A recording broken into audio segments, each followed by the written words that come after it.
training camp well underway out in Berea as they get set for the 2019 season. Browns figure to have one of the top receiving duos in the entire NFL in Jarvis Landry and Odell Beckham. We heard from Odell Beckham just before the break. Jarvis Landry, who was here last year, had a really good season for the Browns, helping them get to that 7-win plateau that they reached. He talked about lining up with his good friend, Odell Beckham Jr., who he played with at LSU in college and formed a very strong bond with, as well as his expectations for the Browns this upcoming season. It is what it is. When I first got here last year, it was just win one game and we'll be happy, or just win 3 games and we'll be happy, or we'll throw a parade for you guys. And it's like, I understand, but, I'm here to win a championship, not just a couple games or just a division. Yesterday, Odell talked about how he talked about leadership, and he was kind of the leadoff hitter and you were like the number 9 hitter.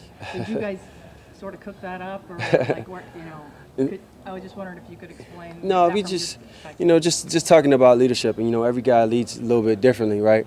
Some guys, you don't think that the leader is in the back of the line, but in most groups or in packs, the leader is in the back, and he's making sure that everybody's keeping the pace. And when it's time to go to war, he steps up to the front, and he's the first man out there to battle. So, it's kind of that same mentality. You got one of us in the front, one of us in the back, and I think, that kind of responsibility is not something that we try to hang over each other's head. It's just something that we both embrace and know that guys look up to us in that position, in that way. Jarvis, having the collective talent is half the battle or part of the battle.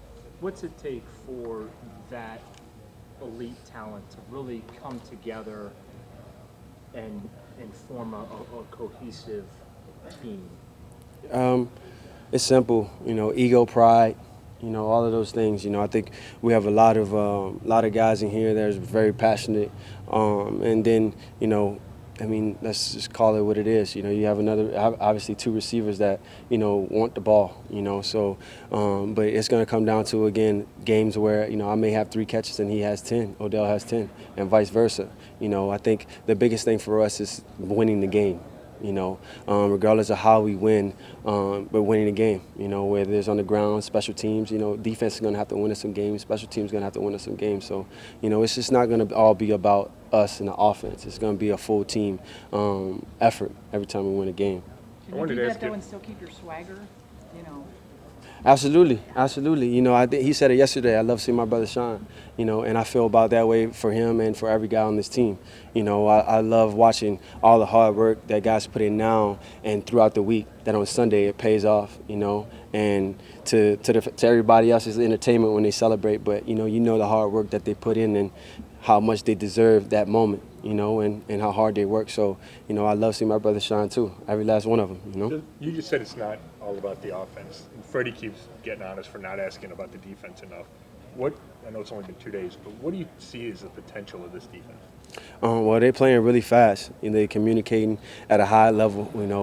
We've been seeing things, I know from an offensive standpoint, that the safety's been doing, from Rando, Murray, all those guys in the back end that's been kind of, tricking us a little bit. A lot of movement going on back there. So, and obviously on the outside, Greedy had a couple picks today. Denzel is Denzel, and Mitchell, he's going to play at the top of his game. We already know that. So, it's those guys that just got to, again, stick together, trust each other, and they're going to make plays, no doubt. What's your impression of Greedy?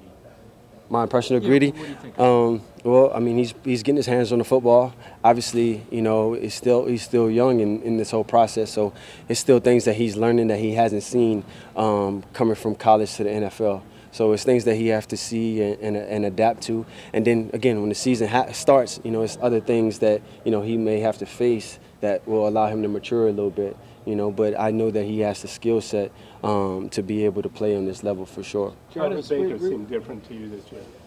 What's that? How does Baker seem different to you in his second year? Man, I mean, he communicates at a high level. He continues to communicate at a high level. I think the biggest thing for us, and I think he understands as well, obviously, is that he needs us to be in the spot where he envisions us being, where we're supposed to be, as we would say. And he does a great job of communicating that in a constructive way, and I think that that's the biggest thing, not a quarterback really yelling in your face and cursing you out, but if that needs to be, he knows how to step in and do that as well, and that's why he's our leader, and that's why he's a hell of a quarterback too, Jarvis, we learned so much from Hard Knocks last year, and one of the scenes that I'm thinking of is during the one game, Todd Haley talking to you about you need to lead these guys. I need you to lead these guys. And now Odell's here, and you got another responsibility, I guess. Did you think you would be that much of a leader when you changed teams?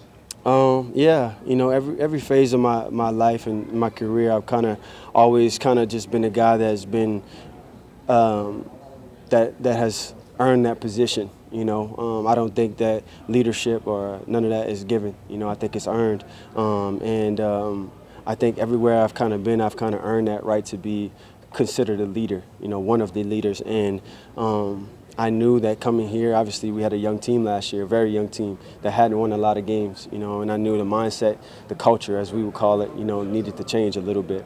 And the mentality about how I approach guys and was different. I know everybody thinks about the speech, but, it really wasn't about that. It was about trying to flip the culture. It was trying to, put the killer instinct in everybody's mind, not just one or two guys in the room. So that doesn't stop. Even this year it doesn't stop. Jarvis, is it something that you're on? Said a lot of young guys. You and Odell may be the oldest guys in the group. Talk about the skill set of all those guys and quote unquote being the old guy in the life. Yeah, don't say that. Man, it's just honestly, it's again, it kind of comes with it. Just comes with understanding the position you're in and embracing it. Obviously we know guys are going to be looking up to us and watching everything that we do, and that's more the reason why we got to continue to set the example on and off the field. And for us, just creating that standard and making sure that guys, hit it, and never under it. So the statement, I want to win, did the final 8 or 7 games last year convince you that it's happening here? Absolutely. I mean, just again from the beginning, and I'm not going to talk a lot about last year, but from the beginning, the first 4 games we had, we could have easily been on the other side of the standings.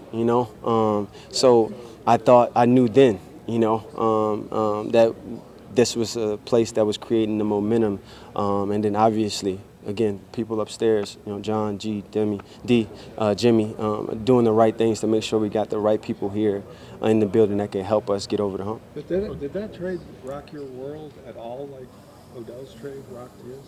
Yeah, I mean, in a sense, obviously when you get drafted to a team, you anticipate if you've done nothing wrong that you will be with that team, but things happen, and this is a business. And at the same time, I've been wanting to just roll with the punches. I roll whatever's coming, embrace where I'm at. I'm a winner. Wherever I'm at, I believe that it's going to be a winning tradition, a winning culture there. Odell said yesterday, you kept asking him in the huddle, does it feel real yet? Does it for you? And if so, when did it become real to you? And when we stepped in the huddle, we kind of talked about it, been talking about it in the offseason. Then he kind of said it a couple times, just like throughout the media a little bit. And we stepped in the huddle and, it's like, damn. Then he caught the pass on the sideline. Then he comes back and juggled the one on the sideline, gets his knees down, and it's like, this shit real for me. Like, it's real now, because it's like, with those type of plays, with each play, other guys around, myself included, understand that the level of play just went up that much more, and we got to pick it up because around, especially a guy like as elite as he is, you will stick out, some kind of way, if you're not doing your part. When you get your opportunities. So, that's when the shit got real. Odell Beckham Jr. is who Jarvis Landry was talking about. We've talked